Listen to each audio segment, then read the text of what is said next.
Minnesota Vikings have been around since 1961. And I just want them to win a damn Super Bowl before I die. Welcome to Before I Die with Judd and Jessi on Purple Daily and Score North. Just one before I die, one Minnesota Vikings Super Bowl, one successful Minnesota sports team, you guys. Uno. I'm Jessi Pierce, writer for NHL.com, Bar Down Beauties, frequenter of Judd's hockey show. And over here, we've got Judd Zulgad, obviously everyone's favorite sports dad, Mr. Optimism, always bringing the positivity in the very negative Minnesota sports world. And over here, we got producer Ross Brundle. Ross, why do you love being a Minnesota Vikings fan? Because the pain lets me know I'm still alive, and the pain last night came in the form of a Green Bay Packers victory over the Chiefs. That's, Yuck. just like Ross wrote it up last week. He had said that this was going to be the narrative. You guys, first things first, there was no Vikings pain this week because we were on a bye, which is thrilling. How did you guys enjoy the bye week? Judd, I know you and I, we had a little, we won't say the sport that we were at because I know people don't like hearing us talking about this other sport, but there was another game, another team in Minnesota playing an athletic event yesterday afternoon. But team on an incredible hot streak. That's all I'll say. And it's not the Timberwolves if you still haven't deducted what sport it was. But yes, nothing like a matinee game at the arena. I'll put it that way. Mm-hmm. I spent Ross? the day with my buddy Scott Hansen, also checking in on the that team as well, and got a little cleaning done as well. I'm a modern day Danny Tanner, so anytime you get a chance to get some cleaning done, you take advantage of it. What's your favorite household chore? I actually do kind of like sweeping and mopping. Okay. But you know what my favorite is? Actually, you know what? You just got me. Vacuuming. Because you can see the work getting done. Yes. You can actually see it getting done. I love 100%. that. Judd, you got a favorite? Dawn lets you handle any of those things? She Oh, trusts I'm you to handle in charge things. of a lot of things here. Laundry, dishes, vacuuming, sweeping, especially mopping. You know what? Mopping has been perfected now to an art where, because I hated the old days with the bucket of water and you had to schlep it back and forth. But now you've got things you can just spritz on the floor and sort of just, it's not that hard. Like I used to think of it as pad, Judd? The pads? Yeah. Oh, it's great. And then there's something for hardwood floors and there's something for linoleum floors. And I just, spray that down and it's pretty simple. I don't mind household chores. I love it. It's very cathartic for me, very relaxing. The one thing I would pay to have done? Dust. See, and I don't mind dusting because similar to how vacuuming, you can see the work getting done. Well, I I'm love text getting a you little my bit of that address because Dawn and I are not big dusters. So get a little of that pledge out there and just clean wipe. We'll make a contribution to your favorite fund if you would like for some dusting. Bring the kids over, have some fun. Oh, I'm available for a $25 an hour non-taxable rate. I'm very cheap. Yeah, that's not very cheap. I think I can do better than that. Plus, if I Really? donate to Jessi, tax write-off. There we go. That's true. Seems I fair. need to start a 501c. Let's make Before I Die a 501c3. I think the work that we are doing is Nothing's charitable. stopping us. Judd Tis and the Jessi. season. Tis the season to be. Tis the team. Tis the team. Speaking of teams, as we indicated at the top of the show here, the Packers beating the Kansas City Chiefs, much to Taylor Swift's dismay, and they are marching into the playoffs, which is exactly what we anticipated them to do. The Packers, you guys, still have the New York Giants, the Buccaneers, the Panthers. Then they meet the Vikings on New Year's Eve, following it up with the Bears, which, safe to say, kind of a cupcake-looking schedule of all things. I'll take this one right away. Yeah, Judd. this scares me. Yep. I don't think the Packers are realistically going to do anything when they get there, and I do believe now they will get there. And I mentioned a few weeks ago, I don't think this is necessarily the end of the world because maybe this stops Green Bay from rethinking their quarterback situation. Where it could also maybe though be the end of the world, Judd, is what if we were all wrong and maybe Jordan Love is finally turning into something? And That's that what is I was the gonna say. dooms. That's the doomsday scenario and this is why I have not, Jessi, you remember this last year, I would not dunk on Jordan Love. I talked about needing to see him play for a year or two. Well, I couldn't do it because I assumed what is maybe starting to happen for something that's in the universe.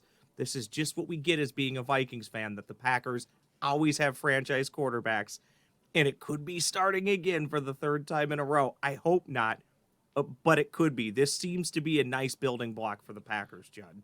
Do the Vikings beat the Packers, Jessi, here when they play on December 31st, New Year's Eve? It's going to be pandemonium in US Bank Stadium. It's going to be sloppy drunk, probably a few good fights in the stands. That's my question. Does Jordan Love come here and play like he has the last few weeks? Last night was pretty impressive. They certainly had their chances to lose. The officials played a part in the game both ways with bad calls. But what do you think? Because if the Vikings can beat the Packers here, they're probably in pretty good shape unless they completely collapse elsewhere. What's your thought?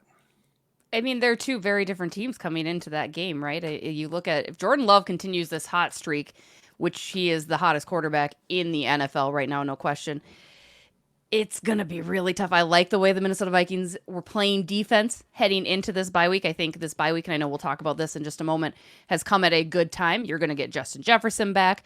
You're going to figure out what you're going to do at the quarterback situation because, again, the Minnesota Vikings somewhat in limbo. Are you going to replace Dobbs? Or are you going to keep riding with him and hope that some magic's still left in that towel? I don't know. I don't know. I want to say I don't think so. But every time last year I even slightly defended the Green Bay Packers, people told me I was a Green Bay Packers fan. I couldn't say one positive thing. I'm a huge Packers fan, guys. That happens. Same thing. Same thing with me. But so it's going to be it's going to be incredibly hard. It's going to be a very different game. I'm excited for it because I think it does have the making to be a very exciting back and forth game too, considering the position that both teams will be in come that New Year's Eve game. Let's just, for argument's sake, say the Vikings beat Green Bay. And you would think that the Vikings can, no matter who's at quarterback. They're still pretty good defense at home. But let's say the Vikings beat Green Bay. Does Green Bay lose another game on their schedule? I'm not so sure they do. So they're probably 10-7, at worst 9-8.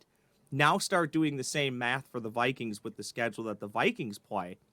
Can the Vikings get to 10-7? I don't know. It seems more likely that they get to 9-8. Both teams could still make the playoffs, though. Who had the NFC North sending 3 teams to the playoffs at the beginning of the year, Judd? It's still very likely. Well, and that's a crime against football too. Let's not act like the North is good. The conference is not good, so that's more going to be a byproduct of what has it been 2 or 3 years now. The NFC South has been absolute garbage. Oh, it's disgusting. It's embarrassing that they have to have a team, but they do. But the Vikings lost to the Bears though. So the weird thing is, as soon as we say, well, Packers are going to run the table now, guess what? They won't. So this with all of the injuries and all of the stuff, and every year, like we think it's always, this year is unique, but the recency bias is what causes us to think that. The reality is this league, you never know. I mean, I have no clue. The Vikings have had like 3 different seasons. Mm-hmm.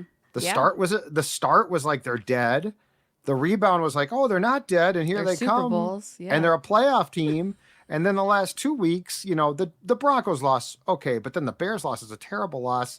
So I think as soon as we declare the Packers champions, they'll lose a couple of games or something like that. So I don't know. It's a weird league. It's such a weird week to week. You never know. What if Jordan Love gets hurt? I mean, quarterbacks put that out there. Can't say that. Quarterbacks all over have fallen. Kenny Pickett just had a high ankle sprain. He had surgery. He's done now. I mean, Mitch Trubisky's the starter for Pittsburgh. So Joe Flacco starting games. Yeah. In the So NFL. So who knows with Jordan Love? The way he plays, I wouldn't put it past him to get hurt. So Kirk Cousins, who never gets hurt, is out. Just a lot of weird stuff. We talk about the Packers having no teams over 500 remaining on their schedule. Meanwhile, the Minnesota Vikings, a little bit of a different story, and that starts with the Raiders coming up this weekend. Heading into, do you think this was a good time for the Vikings to have a bye, to kind of re-garnish themselves, reset themselves, if you will, right? Because like you'd mentioned, that Chicago loss was a bad loss. Forget the losing streak as itself, but that was a bad loss that you absolutely have to regroup. If I'm Kevin O'Connell, I'm like, you know what, guys? Let's get away from football for a week. Let's reset. Judd hates that. I know that, right? You like that? get away from football, or you want to keep in the football mindset? I'd bag practice them. I don't know what the bag skate is in football, but I would have been like, you boys are going to come in on Monday exactly and go 50 yards. You know what? Gassers. Just a practice with nothing but gassers. I don't know. I see. You can't burn them out. Burnout's real. I know. Judd. But what do we think? I mean, was the bye a good time, as I had mentioned? I mean, there was a lot of things to absorb for KOC and group. And the most important question is, what are we going to see at quarterback come Sunday at 3:05? Go ahead, Russell. Well, first off, I think the bye probably, you can argue it both ways. You really can. You can say it came at the worst time. You can probably make an argument that it came at the best time. As we all know, I'm Mr. Positive on this show. So I will find a way to tell you I think it came at the best time. And Jessi, you kind of alluded to it at the beginning. You had an extra week because of the late bye week to know that Justin Jefferson should be back as close to healthy as he possibly can be. Don't forget, they're still waiting on Hicks to come back. It's another game. It's a game you didn't have to play with him trying to get back. Darrisaw's missed some games this year. It's another week where he didn't have to play to hopefully get a bit healthy. Then you hope you can flush what happened in Chicago. To Judd's point, you have no idea what you're going to get. We like to project that we know, but you really don't. So maybe the Vikings come back, they play well, they beat the Raiders, and you feel pretty good about yourself.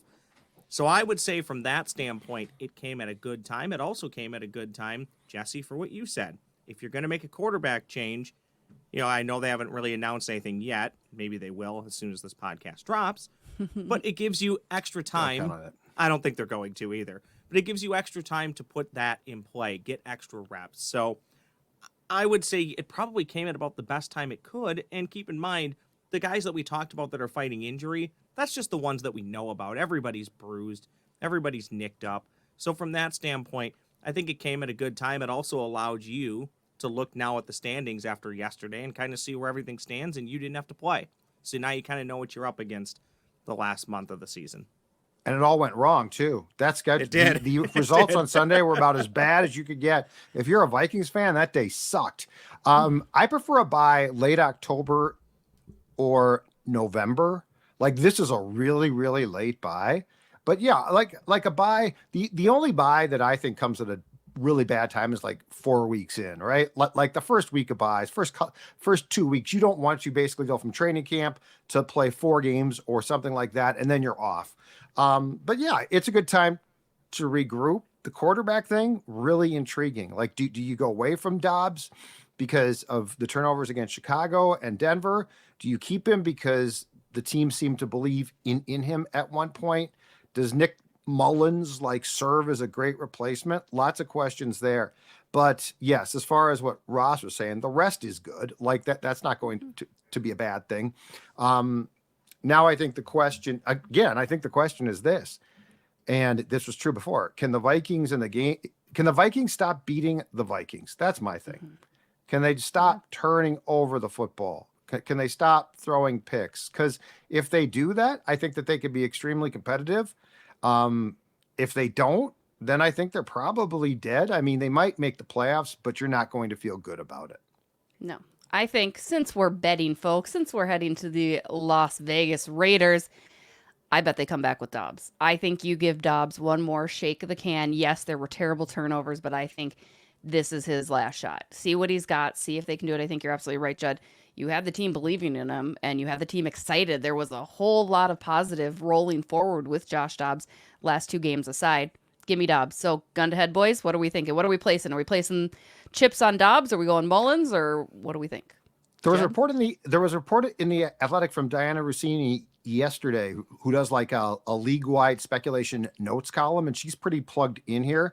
That she basically just tried to allude, but it seemed like it was probably sourced, that Dobbs would be the guy. Mm-hmm. I'm torn here now, but my problem is this. So Dobbs scares me because, I mean, the turnovers are a huge problem. Like that's what loses you games. But that being said, I think Nick Mullens might fit the profile more, and he definitely was in training camp. But and I think we did this last week. If you go through his stats, it's not like, it's not like he's great. Like he has his own demons with fumbles and interceptions. So the more I think about it, and with the reporting that has been done, it feels like they're going to go back to Dobbs. I don't know what I would do here. It all scares me. But the fact is, it's not like I also think that if they play Mullens, it's going to be a magic elixir. So I just think I think it's a bad situation, and you probably just have to make a choice. Sir, I'm Yeah. going to need you to place your bet, please. Please, on your chips on the table. What are you saying? It's I'll Dobbs. go Dobbs now. Like, I don't like it, but I'll go Dobbs because I trust that Rossini probably talked to somebody at TCO Performance Center. So those numbers that Judd's talking about, Nick Mullens wins and losses, you can argue all day long what that actually means. 5 wins, 12 losses, 27 touchdown passes, 23 career interceptions, bunch of fumbles to boot as well. I continue to be a little bit opposite than Judd on this. I've actually come back around to I think it's going to be Josh Dobbs, and I think you can make the argument it probably should be. He's maybe earned the right to get another crack at it with a short leash. And I'm not saying that Josh Dobbs is, or excuse me, that Jaren Hall is Josh Dobbs, or that Jaren Hall is better than Nick Mullens. But I continue to think if you're going to make a change and do something different, Nick Mullens serves you no purpose. I would just go straight to Jaren Hall and see what you got. I mean, that's how I would handle it. But that's not what NFL coaches like to do. They like the known commodity, and they like the comfort factor of knowing what they'll get from Nick Mullens. So I think it's going to be Josh Dobbs, but I think he's going to have a short leash. If he throws an interception right away as a fumble, 2 turnovers in the first half, I wouldn't be surprised if there's a change, because to what we talked about at the beginning, the Vikings are still competing for a playoff spot, and that coaching staff is going to do their best to try and get one of them. And I know that Hall got the start because he was forced to in the game after Kirk got hurt against the Packers in Green Bay. But, let's be clear here. He was a 5th-round pick, and there was never an intention to start him. Correct. And I think if you switch to Jaren Hall right now, like if he is next man up, that's telling your players that you're taking a look at 2024. They'll see that as basically throwing in the towel, right or wrong. So I think Mullens or Dobbs speaks to, oh my God, we've got to, still try to be competitive. I don't know that you want to put a 5th-round pick who you never intended to have to play into that jackpot right now, because I think it will send a message that we don't necessarily think about, but players do, which is, at least in their opinion, give them the best chance to win. Now, we can talk about Dobbs and Mullens all day and disagree about that, but I think as far as players are wired, that's how they think. That seems fair. The positive of all this, the one known thing, the one certainty, if you will, Justin Jefferson. He's back, baby.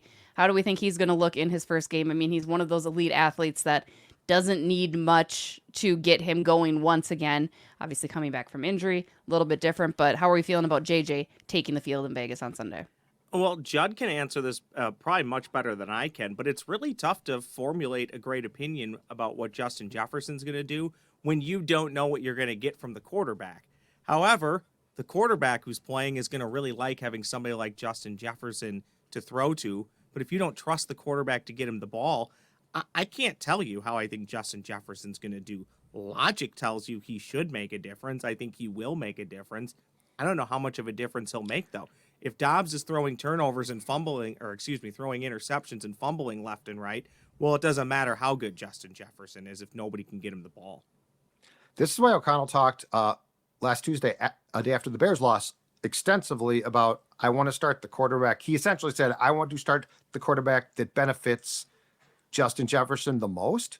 And so I agree with what Ross said, but I will add this. Justin Jefferson playing will open guys up as well. And so like Josh Dobbs, let's just say Dobbs plays, his life should become easier as far as Addison being open and Osborne and Brandon Powell and the tight end. So while I agree that it might not pay off in a mega game for Justin Jefferson, I think it does open up the passing game more. And because of the coverage that's going to have to go to Jefferson. And if you do that, O'Connell's going to love that because, of course, he loves to call passes. So I think that there could be a benefit even if Jefferson's box score line is not that great. That seems absolutely fair. How do you guys feel? And we kind of touched on it already, but just to kind of solidify it, how do we feel about the Vikings' chances on Sunday, and what does it mean moving forward? If they come home with an L, as you mentioned, Judd, they'll probably still make the playoffs, but you're not going to feel good about it. I mean, where are our vibes at? Where are we on this roller coaster that I've already jumped off of? Reminder. But what do you think, Judd? And then Ross, I'd love to hear your thoughts as well. I think we're headed on the roller coaster of 2023 purple. I think we are headed. Where are we? Like we're headed, like we're in another downward trend, but it's one of those small ones where you can come up quickly. I will say this: since the Raiders blew out Josh McDaniels, who is absolutely a terrible coach, and Antonio Pierce took the job, they've played with a lot more heart. They've played a lot better football. So I think that this is far from a sure thing. Like the Chicago thing felt like, oh my God, it's the Bears at home. You're going to beat them. I'm torn on this game who I'm going to pick, but I think if they come back and they're not playing, if they come back with a loss, 3 consecutive defeats, you do have to get concerned, because if they lose back-to-back games, if they go to play the Bengals in Cincinnati the following week, I think it's on a Saturday now, that's got to be a concern, right? Like that's got to be a worry then, because if you lose that game, now the playoffs become dicey. So if this was McDaniels, I'd be pretty confident that the Vikings were going to win. Because it's not, I'm very curious, and I'm curious to see how O'Connell responds, how whoever starts a QB responds, and then what the difference is with Jefferson being back. Yeah, and I'm with Judd. I think it's really tough to formulate an opinion on this upcoming game. I lean towards picking the Raiders, but the Vikings can just as easily win the game. If they don't, Judd and Jessi, you start to look around. Okay, well, so you would be 6-7. Green Bay, we'll see what they do, but they're already 6-6. The Rams are now 6-6. The Seahawks are 6-6. So you have 4 teams at 6-6 fighting for 2 spots. Then there's the Buccaneers, who have the tiebreaker over you at 5-7. Then there's the Saints, who you have the tiebreaker over at 5-7, and then a bunch of, I guess, crap might be too kind of a way to put it behind that. Yeah, that's garbage. Don't even talk about that. But it gets very dicey if the Vikings fall to 6-7, and you start factoring in, well, they still have to play Green Bay again. We talked about that, but the Lions twice. Again, I think the number's 9, but I think a part of getting to 9 is probably beating the Raiders. Mm-hmm. And if you don't do that, then you're talking about for sure having to beat the Lions at least once, for sure having to beat Green Bay. And I know it's not going to be against Joe Burrow, but going on the road to Cincinnati is no easy task. So I think the math gets very dicey for the Vikings very quickly if they can't come home from Las Vegas with a win. So it's not a true must win, but Judd and Jessi, it sure feels like it. It feels like they have to leave Las Vegas with a victory. It's going to be a home game, though. I think there's people paying a lot of airfare from the Twin Cities. A lot of people going out there.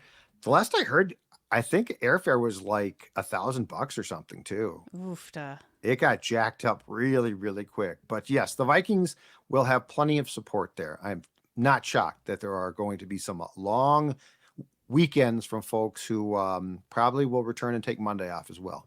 You know what? Sometimes that happens. Sometimes there's a little bit of trouble in Vegas. No judgment. No, not at all. Throw some money on red down for me. You guys, there are more comments, more hot takes coming up because I want our comments from YouTube, Mr. Roscoe. Comments from YouTube. Well, let's just go ahead and get my faux pas out of the way. Not sure how I put that up early, but thank you for calling that out in our private chat, Jessi.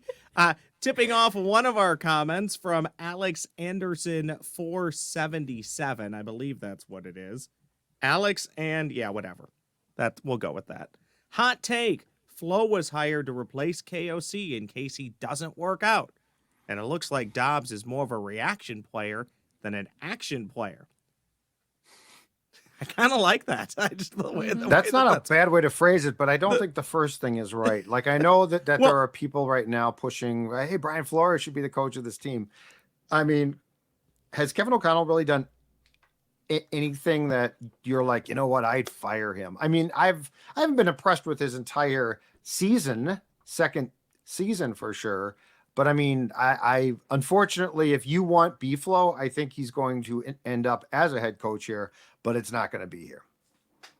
I would completely agree. You're giving management too much credit with that maneuvering. Like, that's not at all what that was. And I don't think Flo would choose to stay here. I mean, and not to mention, way too early of an assessment to be out on KOC. Yeah. I know we've questioned a lot of his decision making, but if we're willing to give Dobbs another shot here at QB for another game, you need to give another year or two for KOC, because the good things he's done for this organization and for this team far outweighs any of the questionable or questionably bad decisions he's made. Well, and then also think about when the B-Flow hire happens. That's coming off of a 13-4 season and a bad playoff game, where I do think even the general manager and owners said, yeah, I mean, you could kind of see it coming. So I don't really agree with that at all. But I did think it was a great take. Hence, that's why we brought it up in comments from YouTube. I like the second part. I think reaction, not an action player. He's a reaction player, not an action player. That's good stuff. I actually like that. That's good. Yeah. There's another one that said, the follow-up on that is Alex wants to see Hall the rest of the season. We have nothing to lose and everything to gain. Now that I kind of do agree with, even though I think the potential for stardom and upside is pretty low, but I do agree with that comment. The final one, you guys said you weren't going to talk hockey. You already kind of did. And now I'm going to force you to, because Blue T 8500 says never too much hockey talk. No worries, guys. So Jessi, I'll start with you and we'll go to Judd. Wild takes in 15 seconds. Go. John Hines is out after this year, and Kirill Kaprizov does not re-sign with the Minnesota Wild. What? Okay, you take my 15 seconds to explain what the hell you just said. You still got Kaprizov under contract for a little bit, but I don't think he's going to re-sign with your Minnesota Wild. And I think John Hines, despite having beyond this year, probably doesn't make it beyond this year for the Minnesota Wild. Are you serious? I don't know. Yeah, you said hot takes. Why not? Oh. Because we're on a winning streak. That's my. I mean, he got a multi-year takes. contract. I don't think Craig's going to pay him to go. I don't think Craig wants to keep paying all these salaries. Yeah. My hot take. My hot take is I should be producing Judd's hockey show if I'm going to get those out of her. Yeah, exactly right. Exactly right. It's the truth bomb. Remember what happened the last time I truth bombed? It came to fruition. What did you truth bomb? Capo Kakinen would be traded for a new goalie. Oh, that's right. That's right. Yeah.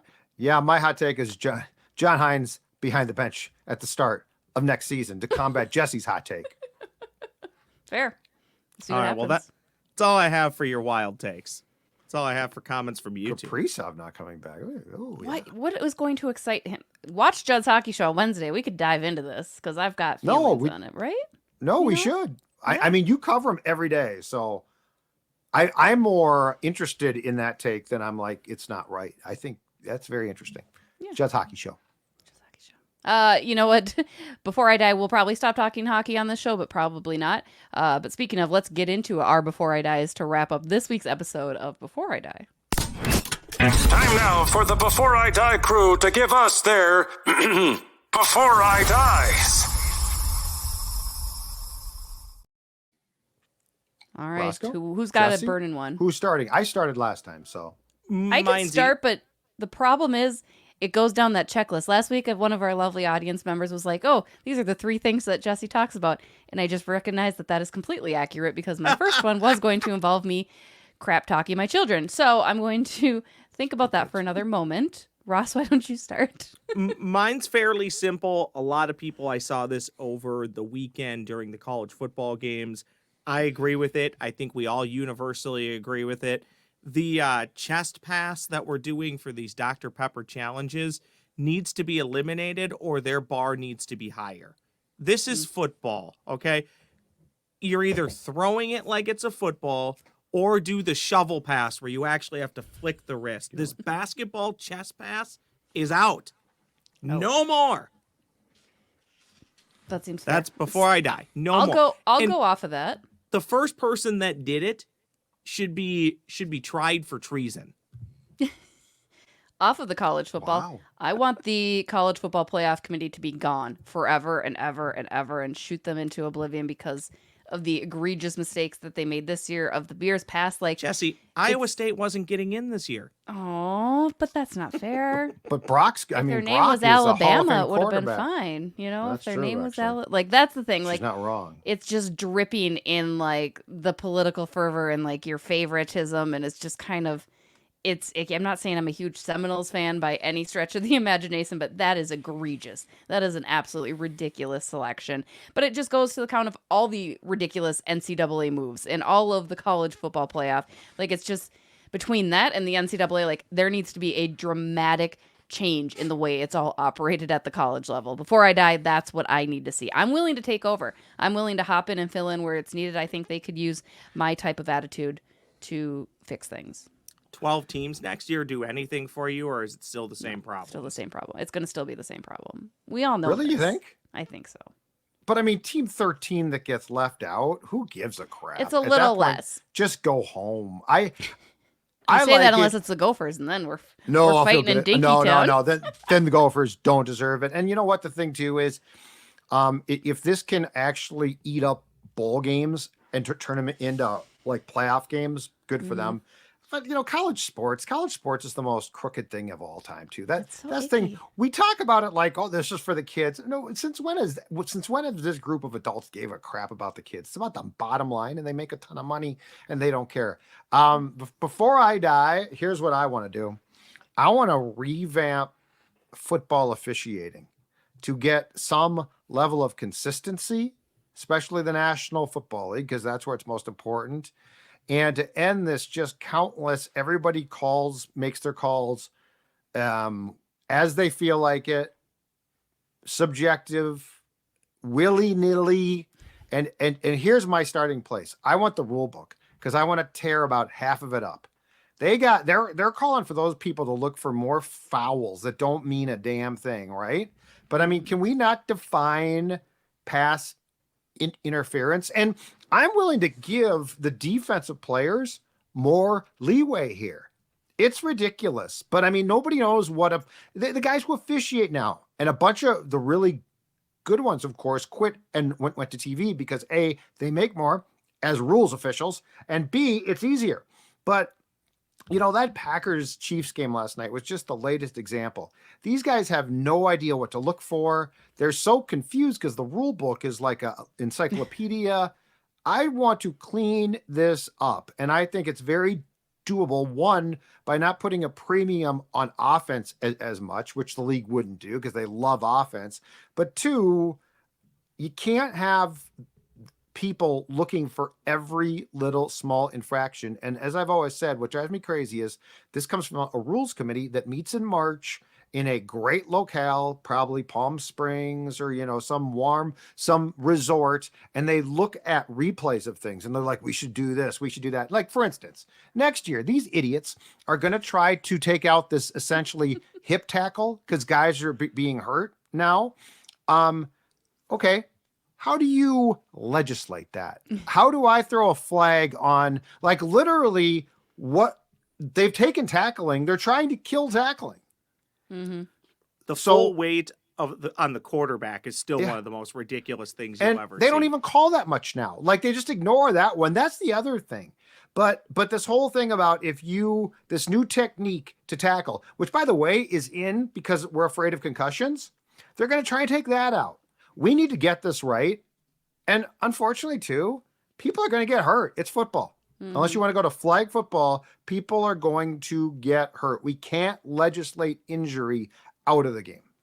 I agree. Well, I think, Judd, to your point, not to belabor it, it's the consistency. It's the lack of consistency, which just lends itself to the lack of actual knowledge of the rules, clearly by said officials, right? Like, that's correct. Where you're messing up. I'm all for human error and mistakes, but the ones that we've seen this year, even last year, have been game changers, absolutely. And it's unacceptable for that level of sport to be so hindered by non-knowledge or not understanding the rules appropriately like they should. Could any of this be cleaned up, Judd, if you put an emphasis on getting former players as officials? Not even saying that they would do it, but if you've played the game and let's say you had a 3 or 4 year career as a journeyman running back, maybe practice squads here and there, or a receiver, Would that help a little bit with the understanding and the interpretation of the rules in the game? It might, but I think it starts by essentially going through the rule book with a fine tooth comb and getting rid of things. Mm-hmm. Because they keep adding these rules. It's like, guys, this is football. Really, unfortunately, like, I'll say this. I am all for protecting people's brains. Okay. But as far as their bodies go, I'm not going to put in a rule that you can't tackle a guy a certain way because there's been more injuries when it's not a cheap hit. It's a form of tackling that's in here because we're trying not to hit guys in their heads, right? Like, it's one thing if it is a cut block, right? Like if I go for a guy's knees, but if I literally can't use an art form of tackling, what the hell am I supposed to do now? Like, what's the tackle? And you're going to call me for 15 yards? And by the way, a certain crew is going to get that, but another crew is not. So yes, I think former players actually could help, but I think this also is that these guys in suits and, in $1,000 suits, drinking margaritas with cigars need to be told no. Like, that's where former players should get involved. Mm-hmm. I don't want owners involved. I don't even want the commissioner that involved because he doesn't know any more than we do about the sport. Also, when it comes to reviews, can't they all just be done in that command center or whatever we're calling it? Do we really need the guy talking with somebody staring at a 19-inch TV? Yeah. The guys. Well, now we got guys up in the press box too Correct. that chime in, but we don't like to talk about them. Like they're sort of hush hush, but once in a while they'll call down, and I'm all for trying to get it right. My frustration is I don't think anyone understands what right is. That's probably true. We Marquez still don't know what a catch is. Scantling got mugged last night. He got mugged. Okay, so but the letter of the law, and Pat Mahomes drew essentially an illegal hit call that wasn't an illegal hit. And it wasn't a cheap hit. Like, he literally just met him body on body. It wasn't some type of headhunting. Like, that's the thing is, worry about things like headhunting. But you got to let some of this stuff, you got to just take it out so no one's thinking to call it. I could literally talk about this for another half an hour with you guys, but I know we should probably leave it here because I have issues with how we legislate or don't legislate targeting in college football. Oh yeah, that's a whole nother one. 100%. And that's another one. I'm all for protecting brains too, but I think there's also ones where you can clearly see a player tried to do that versus a player accidentally did that, or it was actually the player that we gave targeting to. It was actually the contact was initiated by the offensive player. Yeah. So I think there's a lot that we could do there too. But I'm just going to be quiet and let Jessi do her thing. Hey, let us know. Don't be quiet in the comments. We love to hear your guys' thoughts, takes, all of it. And as always, be sure to check out all of our Minnesota Vikings content over on Purple Daily. We've got Timberwolves. We've got Wild. We've got even a little bit of Twins chatter here and there, all on Score North, your favorite one-stop shop for Minnesota sports, good, bad, and ugly. Thanks for another great week. Skol Vikings on Sunday. Hennepin.